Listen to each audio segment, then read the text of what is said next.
தமிழ்நாட்டு மக்கள் யாரெல்லாம் ஓட்டு போட்டு இன்னைக்கு ஒரு நடிகரை தேர்ந்தெடுத்து சிஎம் ஆக்கிருக்கீங்களோ அவங்க எல்லாருமே இன்னைக்கு முக்கியமா பண்ண வேண்டிய விஷயம் கண்ணாடியை பார்த்து துப்பிக்கோங்க. முக்கியமா பெண்கள். ஆர்கே நகர்மணி, தமிழ்நாட்டு மக்கள் எல்லாம் என்ன பண்றீங்க அப்படின்னாக்கா, அதுவும் பெண்கள் மட்டும் தொடப்பு கட்டை எடுத்து கையில வச்சுக்கோங்க. நல்லா காரி மூஞ்சில துப்பிட்டு அப்புறமா தொடப்பு கட்டை பிஞ்சு போற அளவுக்கு அடிச்சிருங்க. பத்திரிகையாளர் முன்னாடி அவரை சுத்தி பெண்களும் இருக்காங்க.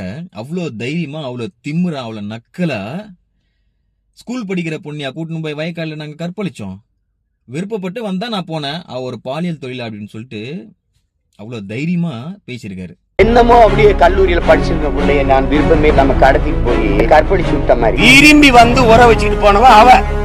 எடுத்துக்காங்க தொடப்பு கட்டை. நான் ஒரு வாட்டி துப்பிக்கிறேன். அந்த துப்புக்கட்ட சீமான் அவர்களுக்கு சப்போர்ட் பண்ணி போட்டாங்களே அந்த லேடி இல்ல கேடி, அவங்களை நான் ஒரு வாட்டி துப்பிக்கிறேன்.